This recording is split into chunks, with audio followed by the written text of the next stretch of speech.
बुद्धं शरणं गच्छामि द्वितीयम्पि बुद्धं शरणं गच्छामि द्वितीयम्पि धम्मं शरणं गच्छामि द्वितीयम्पि धम्मं शरणं गच्छामि द्वितीयम्पि संघं शरणं गच्छामि द्वितीयम्पि संघं शरणं गच्छामि तृतीयम्पि बुद्धं शरणं गच्छामि तृतीयम्पि बुद्धं शरणं गच्छामि तृतीयम्पि धम्मं शरणं गच्छामि तृतीयम्पि धम्मं शरणं गच्छामि तृतीयम्पि संघं शरणं गच्छामि तृतीयम्पि संघं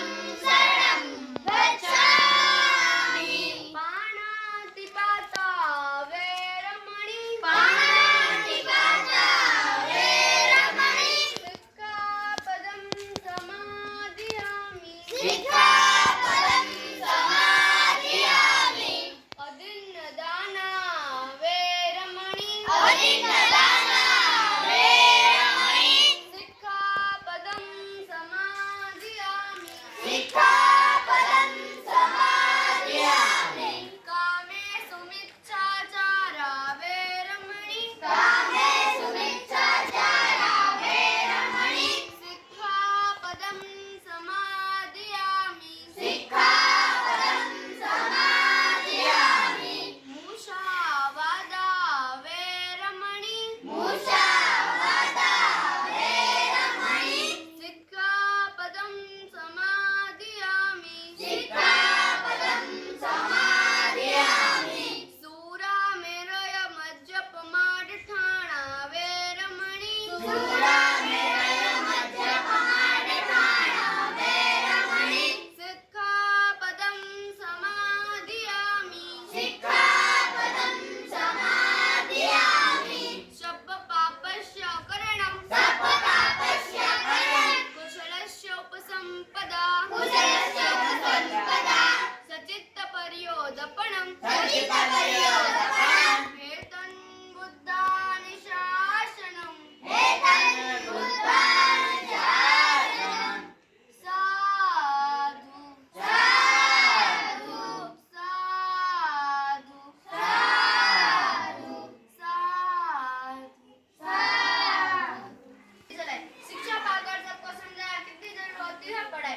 रूढ़िवादी परंपराओं को तोड़कर उनके खिलाफ आवाज उठाई देश के लिए अच्छे काम करके वो महान समाज सेविका कहलाए स्त्रीओं के लिए लड़ना सिखाया और क्रांति ज्योति माता सावित्रीबाई फुले कहलाए આજે હું તમને એવી સ્ત્રી વિશે જણાવવા જઈ રહી છું જેને જ્ઞાનની દેવી અને રાષ્ટ્રમાતા કહેવામાં આવે ને તો તે કંઈ ખોટું નથી અને સમયમાં જ્ઞાનની દેવી સરસ્વતીને માનવામાં આવે છે પણ તે સરાસર ખોટું છે જો કોઈને જ્ઞાનની દેવીનું બિરુદ મળ્યું છે તે માતા સાવિત્રીબાઈ ફુલે છે માતા સાવિત્રીબાઈ ફુલેનો જન્મ 3 જાન્યુઆરી 1831 માં महाराष्ट्र में शुद्ध और पश्चात गणति मारी जाती है समाज से पिछड़ी सोच का भारत की पहली महिला शिक्षिका जो कहलाती कन्याओं की शिक्षा के लिए समाज से बिगड़ जाती તેમણે જ્યોતિબા ફુલે સાથે મળીને 1848 માં પુણેના ભીડવાડામાં પ્રથમ કન્યા શાળાની સ્થાપના કરી તેઓએ મતિ અને લિંગના આધાર પર થતા લોકો સાથે અનુચિત વ્યવહાર અને ભેદ ભાવને સમાપ્ત કરવાનું કાર્ય કર્યું હતું તે છતાં પણ તેમને સમાજમાંથી બહિષ્કાર કરી દેવામાં આવ્યા પરંતુ નીડર સાવિત્રીબાઈ ફુલે હાર માની વિના દીકરીઓનો અભ્યાસ કરવા જતા હતા તેઓ જ્યારે દીકરીઓનો અભ્યાસ કરવા જતા ત્યારે સમાજના લોકો તેના પર કાદવ કીચડ છાણ વગેરે જો માર કરતા અને અપશબ્દો પણ કહેતા હતા ત્યારે તે નિરાશ થઈને જ્યોતિબા ફુલેને કહેતા હતા ત્યારે જ્યોતિબા ફુલે માતા સાવિત્રીબાઈ ફુલેને સમજાવતા કહેતા કે હજી તો સમાજ આપણે ઘણા આગળ લઈને જવાનો છે હજી તો સમાજ આપણે શિક્ષિત વર્ગ બનાવવાનો છે તો માતા સ્ત્રી દેશ તો કેમ ચાલશે ત્યારબાદ તો ફરી દીકરીઓનો અભ્યાસ કરવા જતા હતા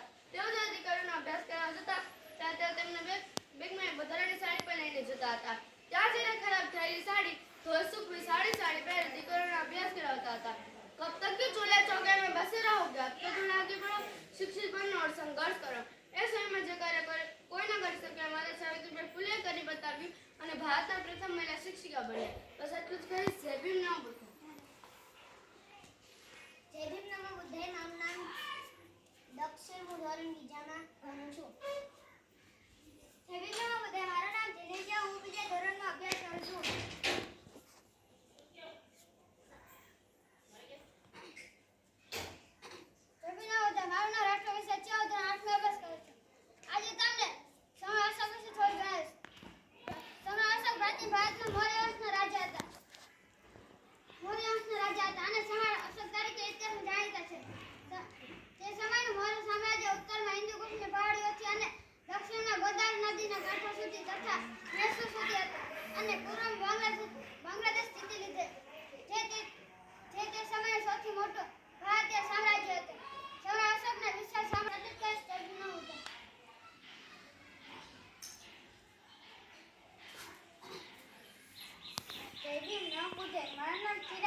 દક્ષિણ પૂર્વ એશિયાના શુક્રાદેવી રામાસ્વામી પેઢિયા વિશે કહીશ. તેમનો જન્મ 17 સપ્ટેમ્બર 1819માં તમિલનાડુના કિરત ગામમાં થયો હતો. તેમનું મૃત્યુ 24 ડિસેમ્બર 1819માં તમિલનાડુના કિરત ગામમાં થયું હતું. તેઓ મહાન દાર્શનિક રાજનેતા અને તેઓ સમાજ સુધારક હતા. જે કાંઈને સગા પણ કામમાં આવે એવા બાબા સાહેબ આંબેડકર એક પગે ઊભા હતા. બસ આટલું જ કહીશ. પૂર્ણ આવતું છે. જય ભીમ નમોદય. આજે હું તમને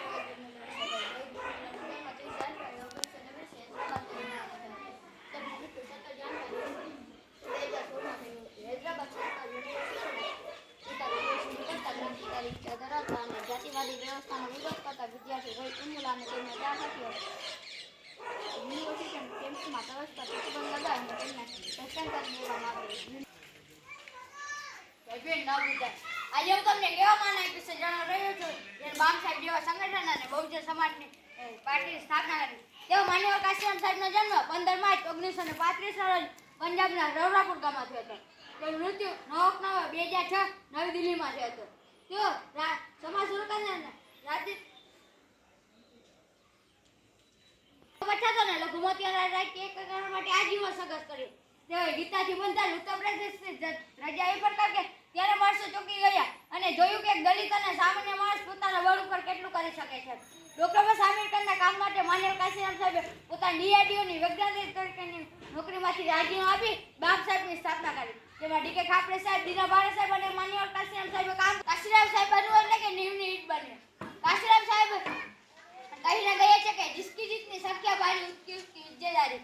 જ્યાં તેઓ સમગ્ર ભારતનો પ્રવાસ સાયકલ પકડી સાયકલમાં 2 ડબલ લટકાવ્યા છે. એકમાં લખ્યું હોય છે વોટ આપો, બીજામાં લખ્યું હોય છે નોટ આપો. જ્યારે આથી બેસી જાય છે ત્યારે આપણે તેને સૂર્ય મારીને ઊભો કરવામાં આવે છે. આ સમાજ પણ એવી છે જેને આપણે ઊભી કરવાની છે. આ મારું છેલ્લું અને આખરી વાક્ય. એને જવાનીમાં ચમચાગી લટ લાગી જાય છે અને આખી ઉંમર દલાલીમાં નીકળી જાય છે. જય ભીમ નમો.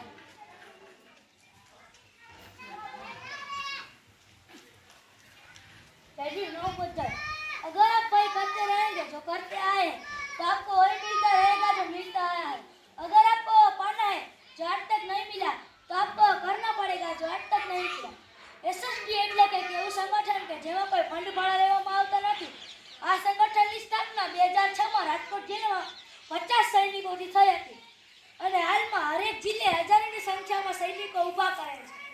અને આ સંગઠન આ સમાજ માટે બનાવવામાં આવ્યું હતું અને આ સૈનિકોએ જોયું કે આ સમાજ બરબાદીઓમાં ગળાઘૂટ છે અને તેમણે 22 એજન્ડા અને 22 બરબાદીના મૂળ બનાવ્યા અને આ સંગઠન 22 એજન્ડા અને 22 બરબાદીના મૂળ પર કામ કરે છે અને 22 બરબાદીના મૂળમાંથી 2 મુખ્ય છે: વ્યસન મુક્તિ અને અંધશ્રદ્ધા. અને આ સંગઠનને TTT નામ આપવામાં આવ્યું છે. પોતાનો ટાઈમ, પોતાની ટિકિટ અને પોતાનું ટિફિન. અને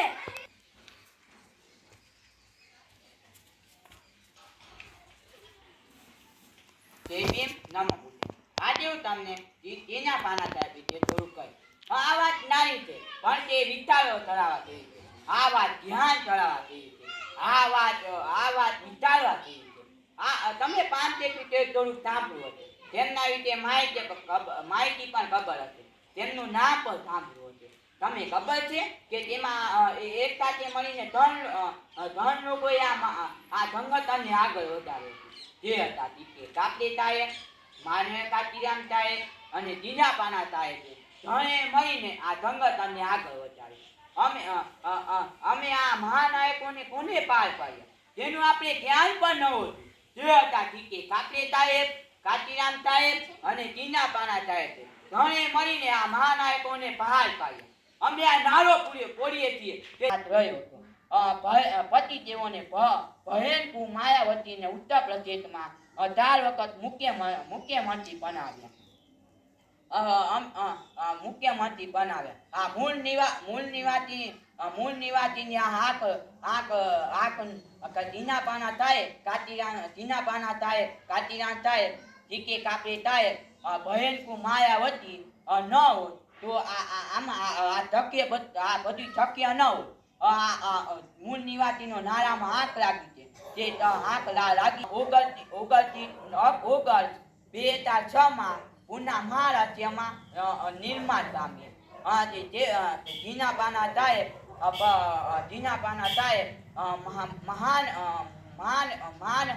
મહાન નાયક હતા. જય ભીમ, નમો બુદ્ધાય. જય ભીમ, નમો બુદ્ધાય. મારું નામ ધ્રુવી છે. હું ધોરણ 2 માં અભ્યાસ કરું છું. જય ભીમ, નમો બુદ્ધાય. મારું નામ જીનલ છે. હું ધોરણ 2 માં અભ્યાસ કરું છું. જય ભીમ, નમો બુદ્ધાય. મારું નામ ઈશા છે. હું ધોરણ 4 માં અભ્યાસ કરું છું. જય ભીમ, નમો બુદ્ધાય. આજે હું તમને ત્યાગ, બલિદાન અને કરુણાની મૂર્તિ માતા રમાબાઈ વિશે થોડું જણાવીશ. જન્મ તો સૌને થાય છે, પણ જીવનમાં સંઘર્ષ અને સમર્પણ બાદ જ પ્રતિભાને પ્રાપ્તિ હોય છે. એવી જ એક પ્રતિભા એટલે માતા રમાબાઈ. માતા રમાબાઈનો જન્મ દાપોલી નજીક આવેલા વણંદ ગામમાં તારીખ 7 જાન્યુઆરી 1898 થયો હતો. તેમના બાળપણનું નામ રામી હતું. તેમના માતાનું નામ રૂકમણી હતું, જેઓ એક ગૃહિણી હતા. તેમના પિતા ભીખુદૂતરે જેઓ બોજો ઉપાડવાનું કામ કરતા હતા. એક ભાઈ શંકર અને 2 બહેનો ગૌરી અને મીરા હતા. નાનપણમાં જ માતા પિતાની છત્રછાયા ગુમાવતા રામી તથા તેમના ભાઈ બહેન संकटों से तुमसे ना सिखा गई, संघर्षों से लड़ना सिखा गई, देश के लिए बच्चों को कुर्बानी चढ़ा गई, बेटियों के दिलों में हौसला चढ़ा गई, ना देखा दिन रात को बस कदम से कदम मिलाकर चलती गई, शिक्षा का महत्व जाना पहचाना, उन्होंने बाबा साहेब का साथ नहीं छोड़ा, बस आटલું સહી છે. જય ભીમ, નમો બુદ્ધાય. મારું નામ ચાંદજાની સંજયભાઈ છે. હું ધોરણ 6 માં અભ્યાસ કરું છું. આજે હું તમને વીર મેઘમાં વિશે કહીશ. हमारे गले में हांडी और पीछे जादू छुटाने की आजादी देने वाले वीर मेघ में को सच्चा नमन. કદી પ્રશ્ન કર્યો છે કે છઠના દિવસે રાંધવાનું શું કામ, સાતમના દિવસે ખાવાનું શું કામ ખાવાનું, આઠમના દિવસે મેળે ઉજવણી સારી. વર્ષો પહેલા વીર મેઘમાં નામના બહુજન સમાજના ક્રાંતિકારી પેદા થયા હતા, જેમણે જ્ઞાની જાતિના ભેદ દૂર કરી સમાનતાનું આંદોલન ચલાવ્યું. જેના વિરોધ મનુવાદીએ શસ્ત્રલી તળાવમાં પાણી લાવવા 32 વર્ષમાં પૂરી બલિ આપવાનું ષડયંત્ર કર્યું. ત્યારે બહુજન સમાજના લોકોને પરાકાષ્ઠા હતી. જે ગામના છાડે રહેતા એટલે કે બહુજન સમાજના લોકોને ગામમાં પ્રવેશનો અધિકાર ન હતો. લોકોને વસાહતો બજારમાં પ્રવેશી શકતા ન હતા. ચૂલો સળગાવ્યો ન હતો. બાળકો વૃદ્ધે ભૂખ્યા ન રહી શકે તેમને છઠનું ઠંડુ ખાવા આપ્યું અને મનમાં એકને એકની હત્યા કરી. આઠમના દિવસે ઉષ્ણ જશ્ન બનાવ્યો, મતલબ છઠ, સાતમ, આઠમ. વીર મેઘમાની હત્યાના દિવસે આપણે માણેકની ઉજવણી કરે છે. સાચો ઇતિહાસ બહાર આવે ને કાલની સીતા માતાની કથાઓ ચલાવે છે. આપણે ગુલામ બન્યા છે. વીર મેઘમાની હોમી તે કાયા રવાડીની તુલાએ પર કાચ ઠરી કુરબાન કા. એ સત્ય રહી સિદ્ધરાજની વીર માયા બલિદાન ઉજ્જવળ દેગા. બહુજનમાં ક્રાંતિકારી વીર મેઘમાં. જય ભીમ, નમો બુદ્ધાય.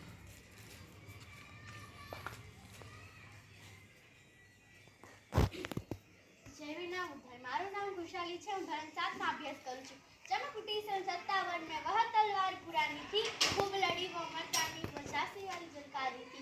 एक एवा महिला જેમને બહાદુરી અને વફાદારીના ઇતિહાસમાં સ્થાન ન મળ્યું, પરંતુ સામાન્ય લોકોના હૃદયમાં સ્થાન આપ્યું. આજે હું તમને એક એવી વીરાંગનાની વાત કહીશ જે સમયમાં દીકરીઓને સાપનો ભાર માનવામાં આવતો હતો. તે સમયમાં ઝલકારીબાઈએ ભારતનો ઇતિહાસ રચી નાખ્યો હતો, જેમના સાહસ, શૌર્ય અને સમર્પણથી ભારત ઇતિહાસમાં પાના સુશોભિત બની ગયા હોય આવી. કેપ્ટને ઝલકારીબાઈને કીધું, તમારે ફાંસીની સજા પહેલા કંઈ કેવું છે? તો ઝલકારીબાઈએ કીધું, મારા જે બહાદુરી 1% પણ મહિલા બતાવે તો અંગ્રેજોને રાતોરાત ભારત છોડીને જવું પડે. બસ આટલું જ કહીશ. જય ભીમ, નમો.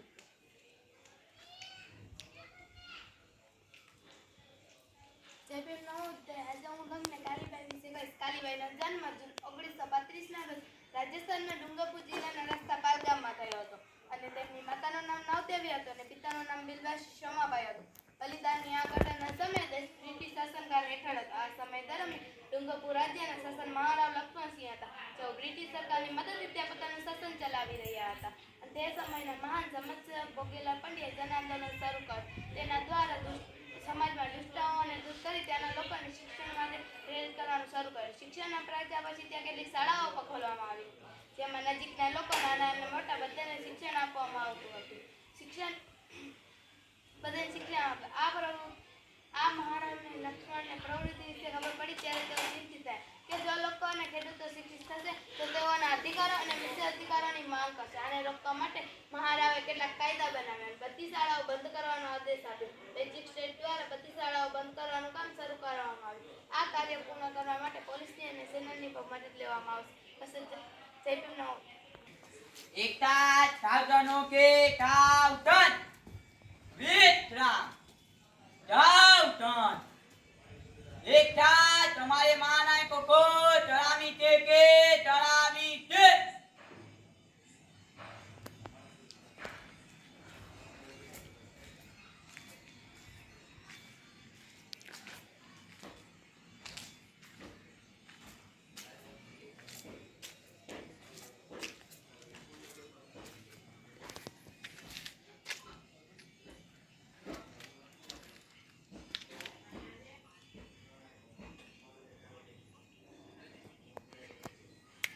જાઓ વિશ્રામ